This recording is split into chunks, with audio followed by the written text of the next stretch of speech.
Hello guys, welcome to chem boost again.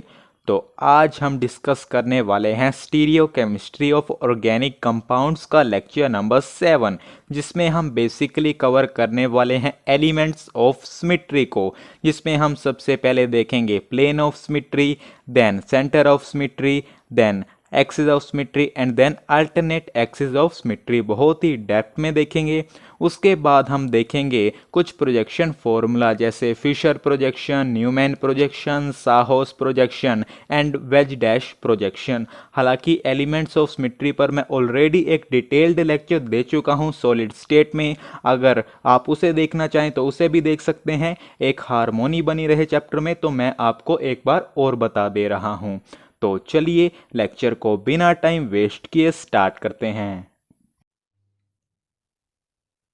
तो चलिए dear students, elements of symmetry में सबसे पहले हम समझेंगे प्लेन ऑफ सिमेट्री को, जिसे हम शॉर्ट फॉर्म में पीओएस भी बोल देते हैं। तो ध्यान से सुनिए, बिल्कुल क्लियर हो जाने वाला है। देखिए, एक इमेजिनरी प्लेन जो किसी ऑब्जेक्ट या मॉलिक्यूल को बाइसेक्ट करे टू इक्वल पार्ट्स में, कुछ इस तरीके से कि जो टू इक्वल पार्ट्स हमारे पास मिले हैं वो एक दूसरे के मिरर इमेजेस हों, तो हम बोलेंगे वो जो इमेजिनरी प्लेन है वो है प्लेन ऑफ सिमेट्री। यही बात हमने आपको डेफिनेशन में लिखवाई है, आइए रीड कर देते हैं। An imaginary plane which bisects any object or molecule into two equal parts which are mirror images of each other is known as plane of symmetry। यहाँ पर आप mirror images को अंडरलाइन कर दीजिए। अब एग्जाम्पल देखिए, आपको और पिक्चर क्लियर होगी प्लेन ऑफ सिमेट्री की। देखिए, ये हमारे पास मॉलिक्यूल है, हमने इसमें से ये एक इमेजिनरी प्लेन पास किया। अब देखिए, जो ये इमेजिनरी प्लेन है इसने इस मॉलिक्यूल को टू इक्वल पार्ट्स में डिवाइड कर दिया।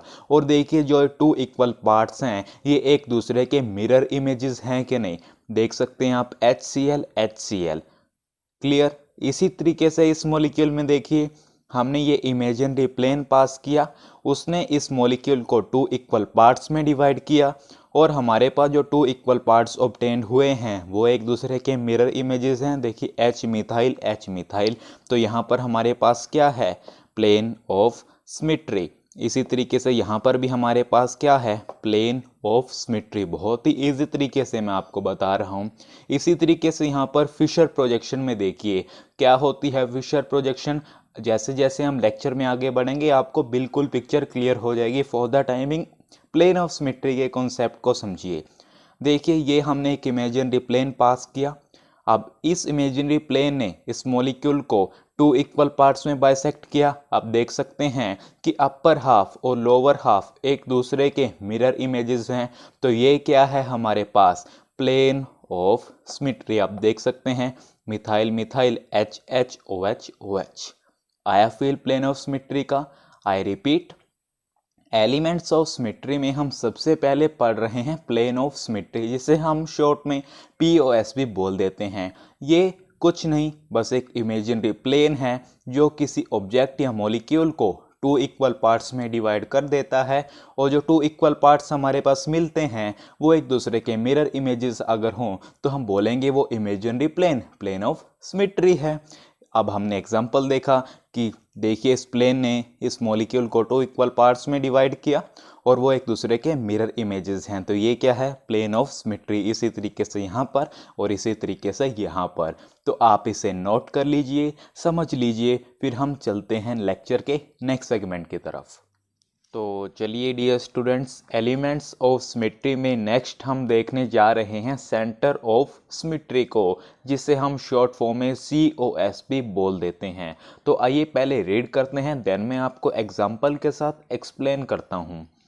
It is an imaginary point at the centre of the object such that if a line is drawn from any part of element in the molecule passing through this point and extended on the other side encounters an equal part or element, this should happen from all parts और element of the molecule.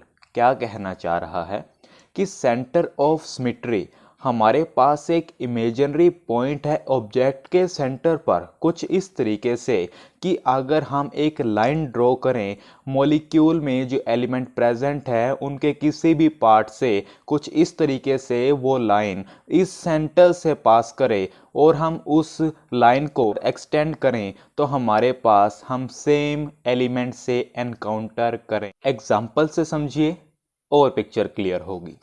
देखिए हमारे पास ये एक molecule है, तो centre of symmetry, इस molecule में एक इमेजिनरी पॉइंट है जो इसके सेंटर पर प्रेजेंट है।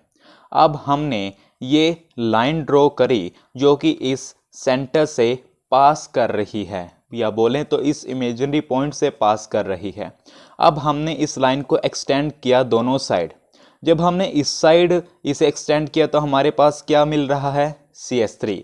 जब हमने इधर एक्सटेंड किया तो हम किससे एनकाउंटर कर रहे हैं, CH3। मतलब दोनों तरफ एक्सटेंड करने पर सेम सेम आ रहा है। इसी तरीके से यहाँ पर देखिए, जब हमने इस इमेजिनरी पॉइंट से लाइन पास की और इसे एक्सटेंड किया दोनों साइड तो हमारे पास यहाँ भी H है, यहाँ भी H है, सेम है। आई थिंक अब क्लियर हुई होगी सेंटर ऑफ सिमेट्री। आपको कुछ और दिख रहा है यहाँ पर सेंटर ऑफ सिमेट्री, मतलब किसी और पार्ट में? तो अगर आपका आंसर है यस तो आप बिल्कुल ठीक है। आप मान लीजिए जब हम यहाँ से पास करें लाइन और इसे एक्सटेंड करें इधर तो यहाँ भी COH मिल रहा है और यहाँ भी COH मिल रहा है। इसी तरीके से जब हम यहाँ से पास कर रहे हैं तो यहाँ से इधर एक्सटेंड करने पर H मिल रहा है और इधर एक्सटेंड करने पर भी H मिल रहा है।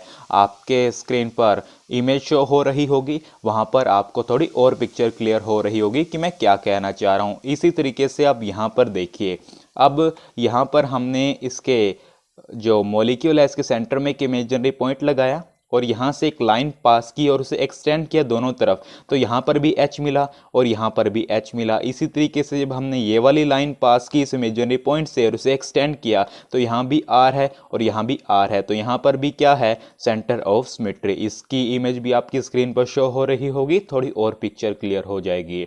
तो ये था हमारे पास centre of symmetry. I think अब फील आया होगा आपको डेफिनेशन का। एक बार और रीड करते हैं, बिल्कुल परफेक्शन आ जाने वाली है। It is an imaginary point. It is an imaginary point at the center of the object, at the center of the object, such that if a line is drawn from any part of element in the molecule, line drawn, passing through this point, and extended on the other side, encounters an equal part of element, this should happen from all parts और element of the molecule, कि हमारे पास ये सभी part से होना चाहिए। आप यहाँ पर भी देख सकते हैं और यहाँ पर भी देख सकते हैं। आई थिंक फील आया होगा सेंटर ऑफ सिमेट्री का, तो आप इसे नोट कर लीजिए, बिल्कुल अच्छे तरीके से एग्जाम्पल्स लिखिए। फिर हम चलते हैं लेक्चर के नेक्स्ट सेगमेंट की तरफ। तो चलिए dear students, elements of symmetry में नेक्स्ट हम देखने वाले हैं एक्सिस ऑफ सिमेट्री को, जिसे हम शॉर्ट में AOS भी बोल देते हैं, या हम इसे लिखते हैं CN। आगे चलेंगे तो पता लगेगा कैसे। पहले डेफिनेशन रीड करते हैं, देन मैं आपको एक्सप्लेन करता हूँ। Axis of symmetry is an axis where rotation of molecule by 360 degree by an arrangement of molecule is obtained which is superimposable या similar with the original one।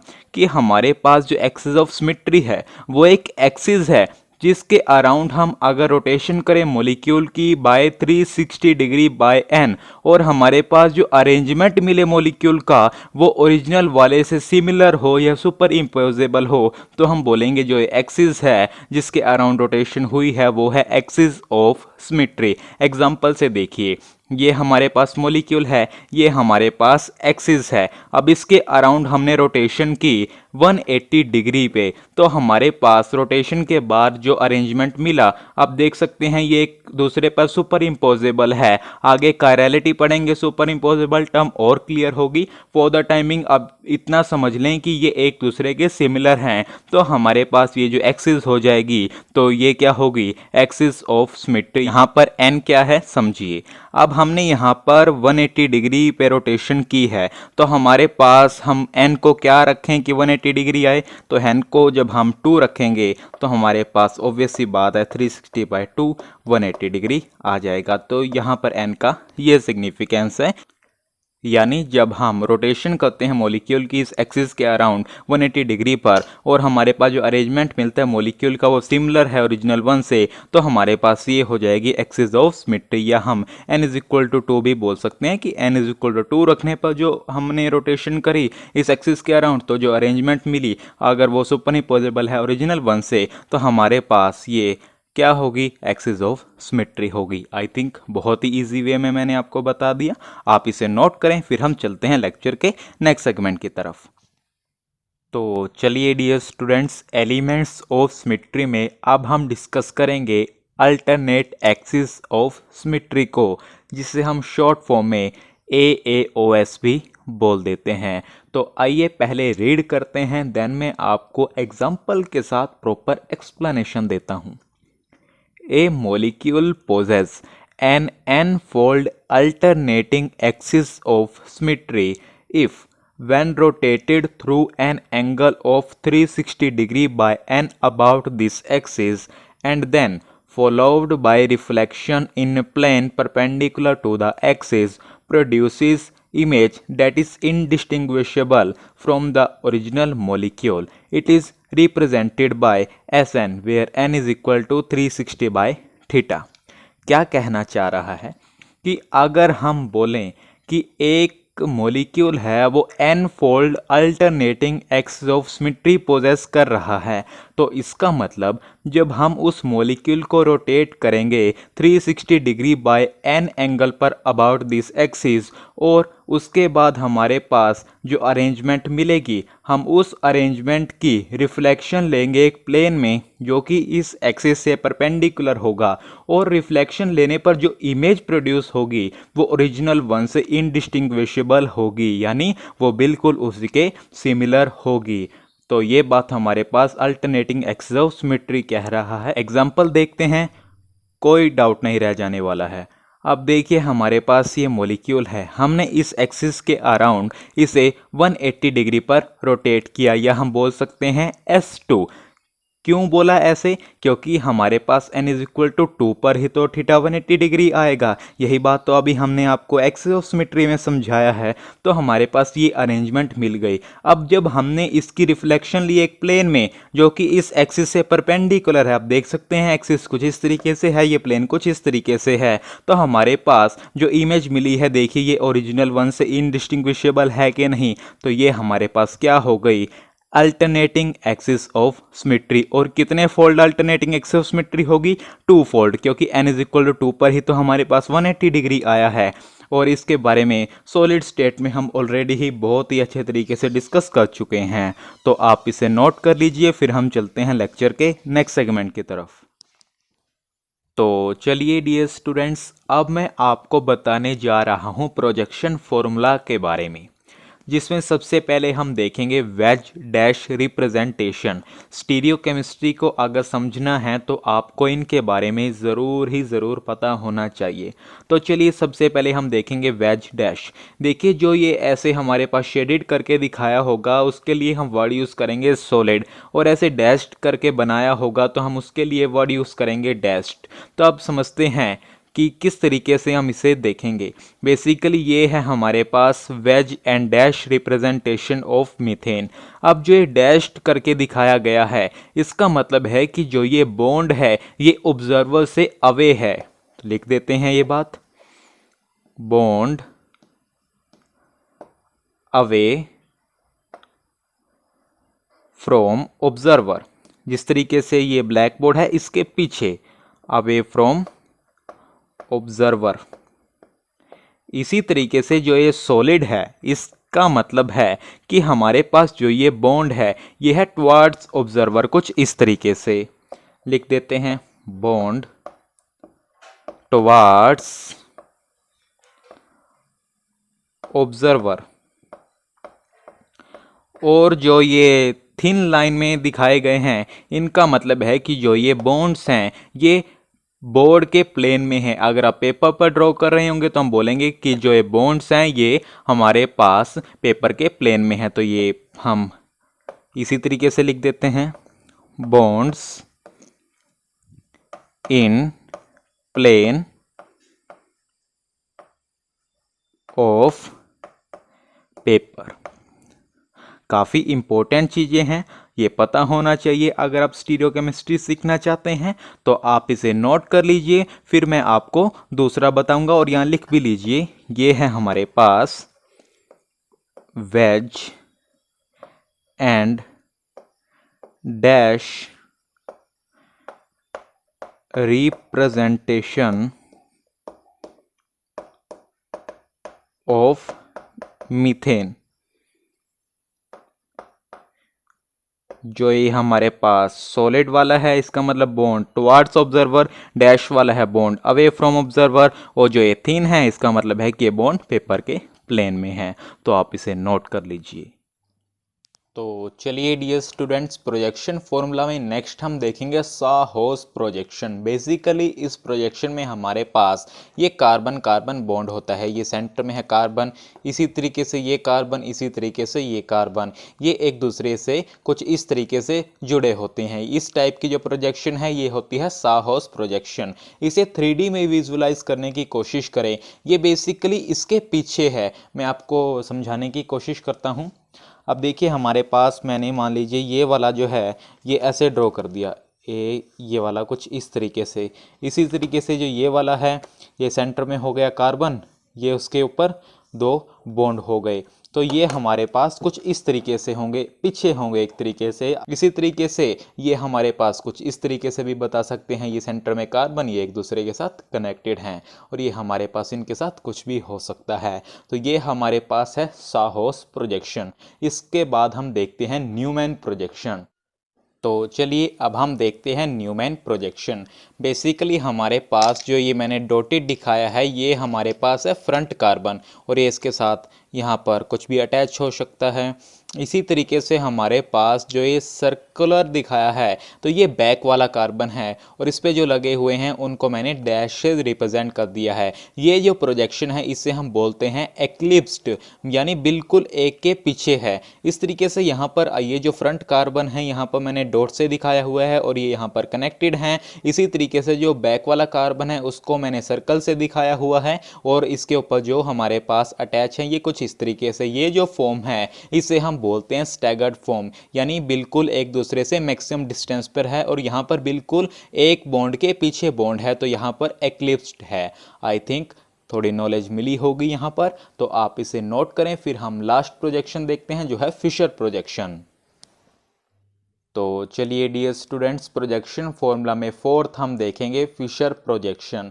अब देखिए ये मैंने आपको 3D में बताया हुआ है। अब डैश का मतलब क्या है कि जो है बॉन्ड है ये है अवे फ्रॉम ऑब्जर्वर, जो है सॉलिड है इसका क्या मतलब है, ये है बॉन्ड टुवार्ड्स ऑब्जर्वर, और ये वाले क्या हैं, bond in the plane of paper और in the plane of board. तो अगर हमें इसे 2D में रिप्रेजेंट करना हो तो हम इस तरीके से ड्रॉ करेंगे, और हमारे पास यहाँ पर हो जाएगा OH, और यहाँ पर हो जाएगा मिथाइल, और यहाँ पर हो जाएगा H, और यहाँ पर हो जाएगा इथाइल। तो it is all about today. एक बात समराइज करते हैं हमने आज क्या क्या किया। सबसे पहले हमने देखा एलिमेंट्स ऑफ सिमेट्री को, जिसमें हमने सबसे पहले देखा प्लेन ऑफ सिमेट्री, देन हमने देखा centre of symmetry, then axis of symmetry, and then alternate axis of symmetry. बहुत ही ब्यूटीफुल तरीके से एग्जांपल्स के साथ उन्हें डीप में समझा। उसके बाद हमने कुछ प्रोजेक्शन फॉर्मूला को देखा, जिसमें सबसे पहले वेज डैश, देन साहोस, देन न्यूमैन, और उसके बाद हमने फिशर प्रोजेक्शन को देखा। होपफुली लेक्चर्स आपके लिए काफ़ी बेनिफिशियल हो रहे होंगे। आप अपनी फीडबैक हमें कमेंट सेक्शन में ज़रूर दें। तो चलिए till next video, keep learning, keep growing.